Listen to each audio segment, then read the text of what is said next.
Guys, welcome back to our channel colourful family. কেমন আছো তোমরা সবাই? আশা করি সবাই ভালো আছো আর আমরাও খুব ভালো আছি। তো আজকে আবার একটা নতুন ব্লগ নিয়ে এসেছি। তো কোথায় যাব না যাব সেটা তোমাদের সাথে সবাইকে শেয়ার করব, সবার সাথে। তো ভিডিওটা দেখতে থাকো। ভিডিওটা যদি ভালো লাগে like comment share and subscribe করো আমার চ্যানেলটিকে, আর পাশে বেল আইকনটি বাজিয়ে দিও। আর আমি আজকে কোথায় না যাব সবটাই শেয়ার করব। তো আমি মুখটা ধুয়ে আসলাম, এখন রেডি হব। তো আমি কি কি পরবো না পরবো আর কি গিফট নিয়ে আছি সেটাও তোমাদেরকে দেখাবো। তো দেখতে থাকো, কন্টিনিউ, স্কিপ করো না। চলো, এই যে এই গিফটটা কেনা হয়েছে। তো কালকে বাজারে গিয়েছিলাম, তখন আমি আর আমার বর গিয়েছিলাম, তো কিনে নিয়ে এসেছি। এর ভিতরে একটা অনেক বড় ফটো ফ্রেম আছে, কৃষ্ণরাধা। তো বেশ সুন্দর, অনেকটাই বড় আর ভারী জিনিসটা।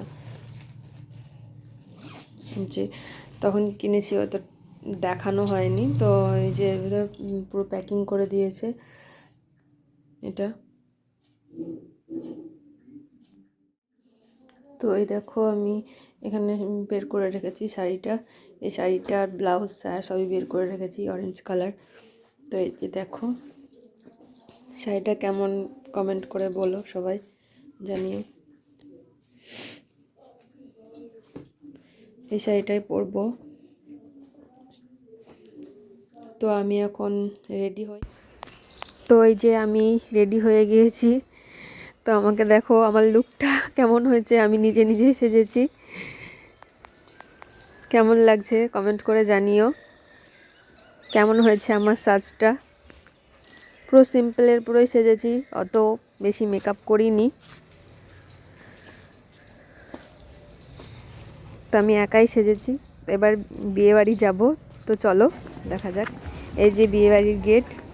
তো আমি আর আমার বর গিয়েছিলাম গাড়িতে করে। তো এই যে এদিক দিয়েই প্রবেশ।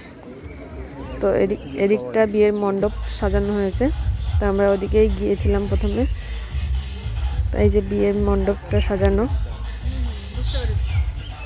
ছাদনাতলা। আর এখানে আমরা যখনই মানে গিয়েছিলাম তখনই বর আসলো আর বরযাত্রী আসলো আর কি। তো এখানে বরযাত্রী মানে বরকে বসানো হয়েছিল।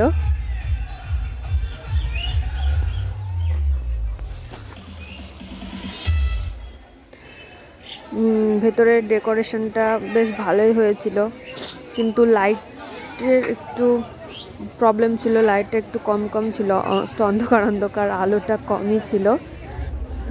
তো ওপরের দোতলায় এখানে কনেকে মানে বসানোর জায়গা ছিল। তো আমরা উপরে উঠলাম, যে ওখানে গিয়েছিলাম। কনেকে দেখাচ্ছি, একটু করে দেখে নাও সবাই। এই যে কনে আমাদের।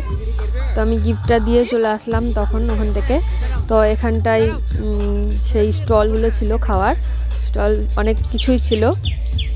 সামনে এইদিকে ফুচকা ছিল, তারপরে পান ছিল, মশলা পান, অনেক রকমের মশলা টশলা দিয়ে পানটা তৈরি করা হয়েছিল, বানানো হয়েছিল। আর এখানে কফি ছিল। আর এইদিকে ছিল চিকেন পকোড়া আর পটেটো ফ্রাই না কি একটা বলে, যাই হোক ওটাই।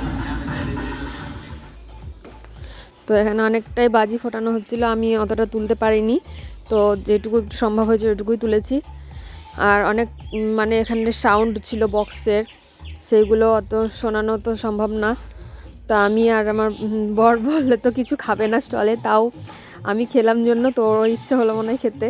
তো দিয়ে ওখান থেকে আবার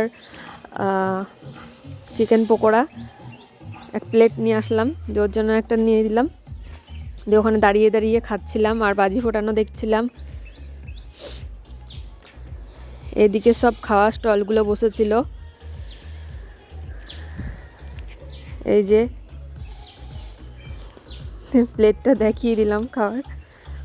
তো খেয়ে এসে আর একটু এখানে বসলাম, তারপরে মানে ভেতরে প্যান্ডেলে খেতে যাব, সেই জন্য এখানে একটু বসলাম। বসে আবার সবটা দেখালাম তোমাদেরকে। এই যে আমি আর আমার বর বসে আছি। আবার চলো একটু দেখিয়ে দিই। সামনে মণ্ডপের সামনেই বসেছিলাম আমরা। এখানটায়। বিয়ে এখনও শুরু হয়েছিল না, বিয়েটা এখনও শুরু হতে মানে দেরি আছে, লগ্ন।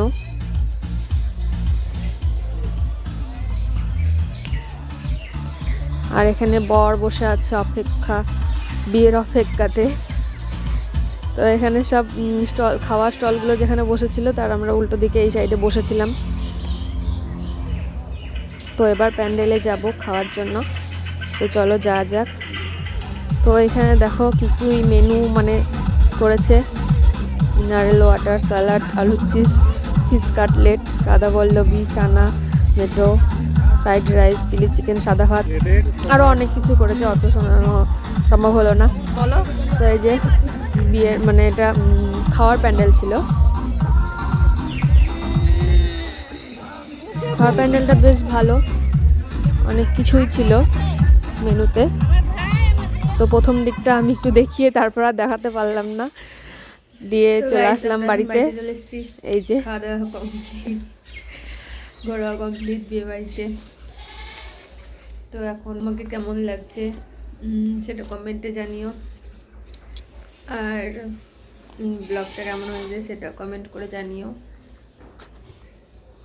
আর কি বলবো, যদি ভিডিওটা ভালো লাগে তো like, comment, share and subscribe করো, পাশে থাকা বেল আইকনটি প্রেস করো।